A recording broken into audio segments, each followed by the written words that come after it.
Hello students, I am your science teacher from Sanskar Academy School. Students, we were discussing our chapter 3, fiber to fabric. So students, take out your book from your bag and let's read with me this chapter again. In our last video, we have discussed the characteristic of the wool and uses of wool. कि wool के क्या characteristic होते हैं, लक्षण क्या होते हैं और इसे हम कहाँ कहाँ use करते हैं. तो today we are going to start our next topic, silk. Silk is also a fiber which is obtained from the silk moth. Silk moth is one kind of insect, silkworm जिसे हम कह सकते हैं. Silk means होता है रेशम. Silk is an insect fiber produced by silkworms, is valuable for its use in fine fabric and textiles.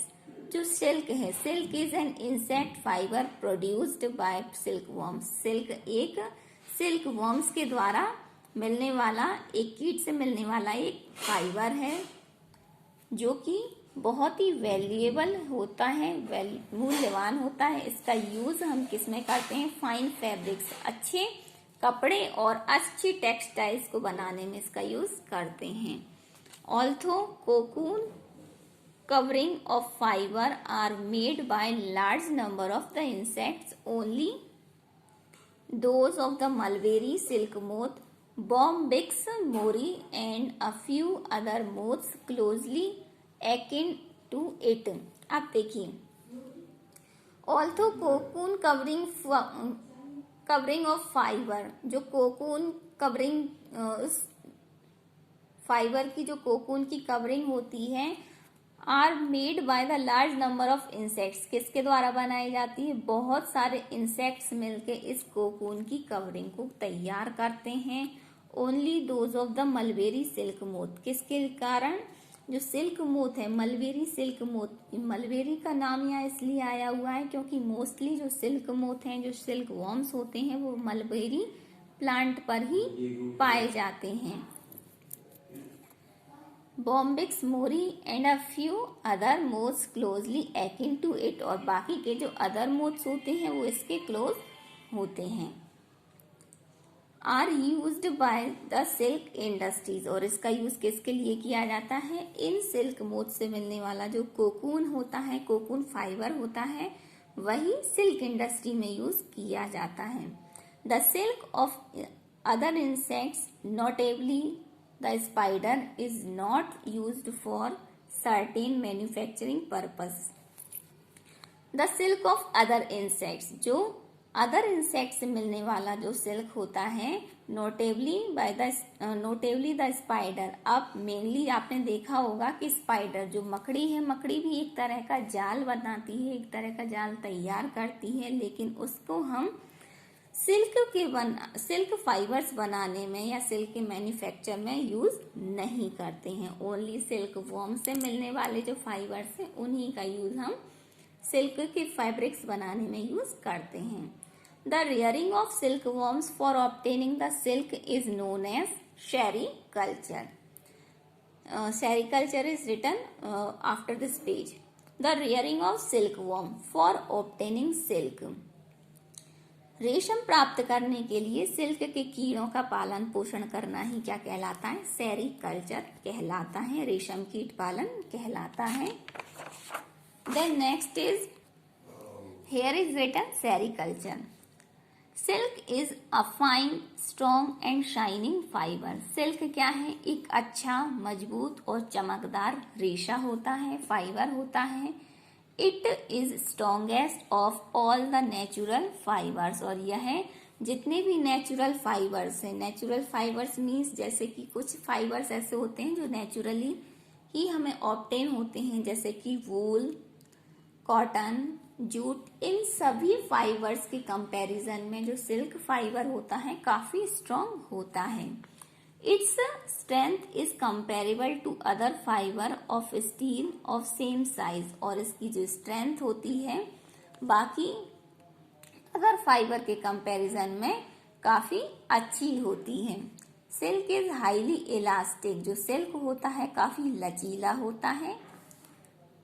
Silk garments are light in weight and can be iron easily. और जो silk fabrics होते हैं means silk से बनने वाले जो कपड़े होते हैं, जो क्लॉथ्स होते हैं, काफी हल्के होते हैं वजन में और इन्हें आसानी से हम आयरन कर सकते हैं। इस पे मीन्स इजीली हम इस्त्री कर सकते हैं।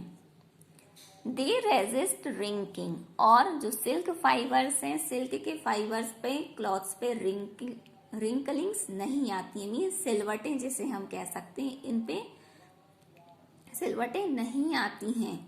आसानी से इसके रिंकल्स को हम रोक सकते हैं। They are warmer than cotton and linen clothing. और जो सिल्क के जो फाइबर्स होते हैं कॉटन और लिनेन क्लॉथ्स के कंपैरिजन में काफी गर्म होते हैं, गर्माहट देने वाले होते हैं। Because of its beauty silk is called the queen of fibre.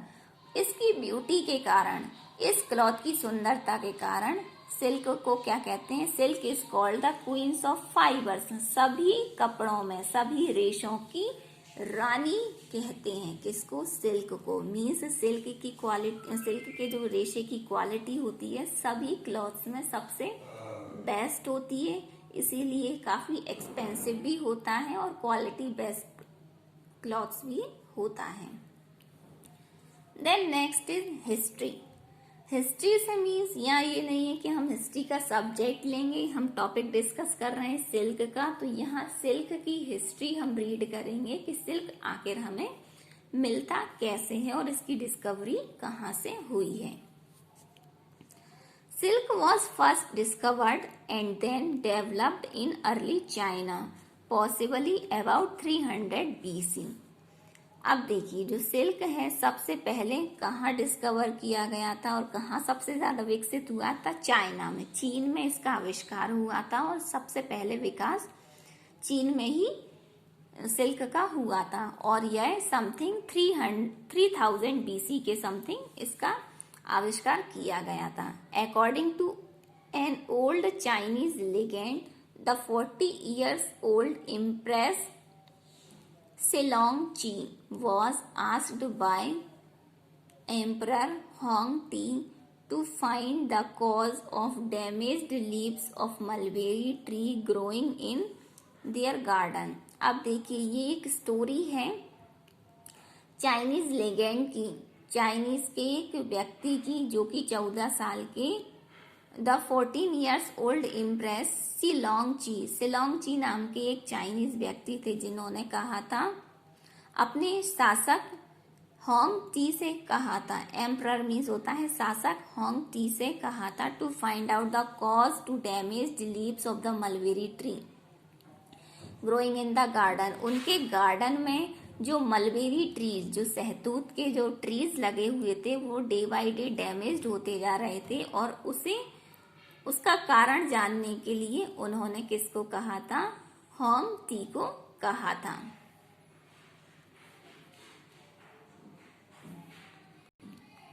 Hong T emperor ने किससे कहा था? सिलोंग ची से कहा था, अपनी सहतूत मलबेरी ट्रीज की लीव्स के डे बाय डे डैमेज होने का कारण पता लगाने का कहा था। The impress notice that white worms were eating the mulberry leaves. और उस इम्प्रेस ने, जो सिलोंग ची था, उसने ये चीज नोटिस की कि व्हाइट वर्म्स, सफेद कलर के जो कीड़े हैं वो उन मलबेरी पत्तियों को, सहतूत की लीव्स को खा रहे थे। She also noticed that some big worms were spinning shining cocoon around the।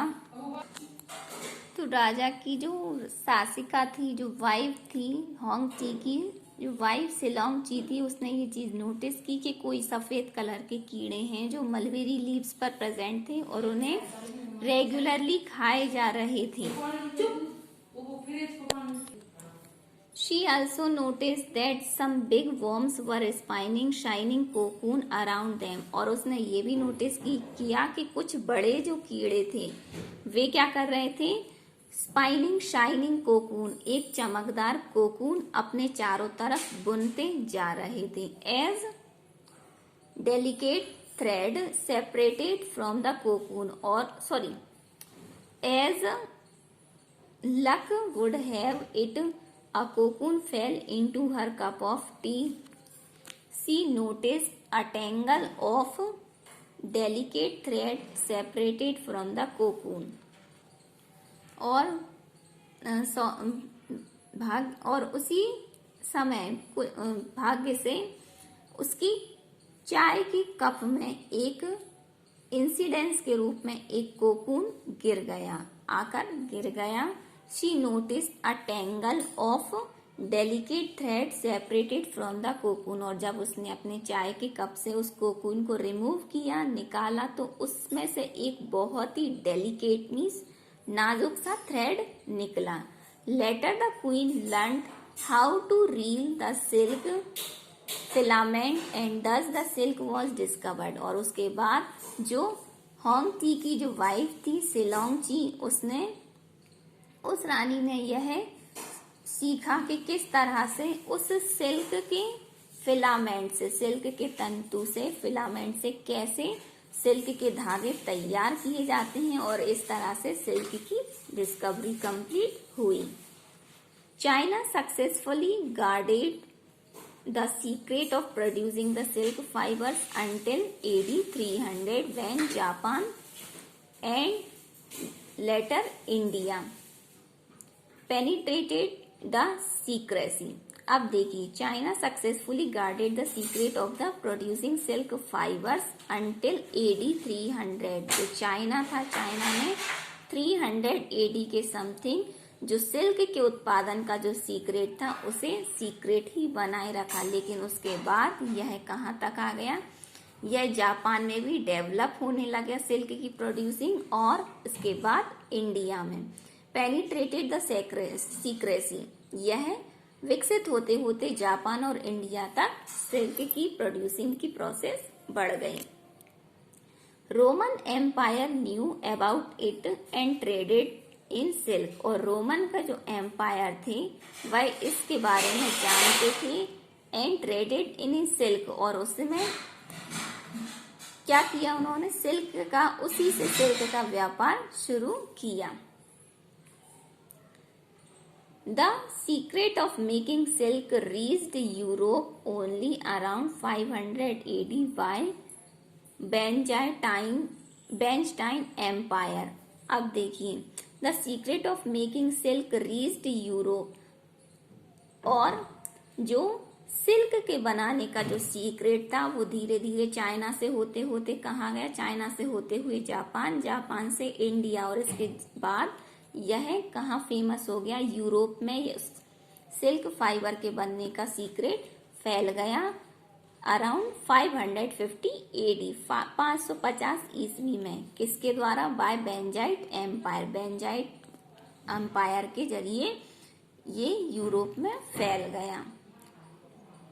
Legend has it that monks working for Emperor Justinian were the first to bring the silkworm eggs and mulberry seeds to the Constantinople in hollow caves from China at a great risk of their lives. अब देखिए, legend has it.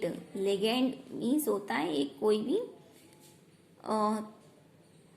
व्यक्ति. That Monks working, Monks means होते हैं भिक्षु, जो सन्यासी जिसे हम कहते हैं, वर्किंग फॉर एम्परर जस्टिनियन, और जो कि किसके लिए काम कर रहे थे, शासक जस्टिनियन नाम के शासक के लिए काम कर रहे थे. Were the first to bring the silk worm eggs and mulberry seeds, जो उनके लिए पहली बार क्या लेकर आए थे, सिल्क वर्म्स के, सिल्क के कीड़े के अंडे, और मलबेरी सीड्स, मलबेरी सहतूत के बीजों को लेकर आए थे. कहाँ, एक होलो केव फ्रॉम द चाइना, चाइना से एक गुफा के अंदर लेकर आए हुए थे, अपनी जान को जोखिम में डालकर. With the spread of Islam, इस्लाम के स्प्रेड होने के समय, the silk worm came to Sicily and Spain, और इस्लाम के स्प्रेड होने के टाइम पर सिल्क वर्म कहाँ है, सिलाइसी और स्पेन में आए. By the 12th and 13th century 12वीं और 13वीं सेंचुरी के समय Italy had become the silk centre of the West. Italy क्या बन गया? वेस्ट का सिल्क सेंटर बन गया। मीन्स वेस्ट में इटली ही एक ऐसी जगह थी जहां पर सिल्क का प्रोडक्शन बहुत हाईली होने लगा था। By the 17th century, France was challenging Italy's leadership and silk looms were established in the Lyons areas which were famous even today। अब देखिए 17th सेंचुरी के समय जो फ्रांस था, France challenging Italy's leadership, France ने Italy की leadership को challenge करते हुए चैलेंज किया और सिल्क लूम्स आर इस्टेब्लिश्ड। जो सिल्क लूम्स मीन्स सिल्क के धागों को बनाने के लिए करघा तैयार किया जाता है, जो हथकरघा जिसे हम कहते हैं, उसका डिस्कवर किसने किया? फ्रांस ने किया। In the Lyons area. कहाँ? लियोन्स एरिया, फ्रांस के लियोन्स एरिया में इस हैंडलूम का इस्टेब्लिशमेंट हुआ, which are famous even today, और जो अभी तक फेमस है। Then next is, do you know silk is primarily produced in China, India, Japan and Southeast Asia। आप जानते हैं सबसे पहले सिल्क का उत्पादन चाइना, इंडिया, जापान और साउथ ईस्ट एशिया में हुआ था। Dopioni is a silk produced from two silkworms that spin a cocoon together and thus produce a double thread। अब डोपिनो एक सिल्क फाइबर है, सिल्क का एक धागा है जो कि किसके द्वारा प्रोड्यूस किया जाता है? दो सिल्क वर्म्स के जरिए तैयार किया जाता है और इसमें से दो धागे एक साथ तैयार किए जाते हैं। तो स्टूडेंट्स, ये हिस्ट्री थी कि सिल्क क्या होता है, कैसे इसको हम बनाते हैं और इसकी हिस्ट्री कहाँ से है। नेक्स्ट वीडियो में हम डिस्कस करेंगे life cycle of silk worms, कि सिल्क के कीड़े की लाइफ साइकिल कैसी होती है और इससे कैसे सिल्क के थ्रेड्स तैयार किए जाते हैं। Till then read this paragraph carefully because it is very important part of this chapter.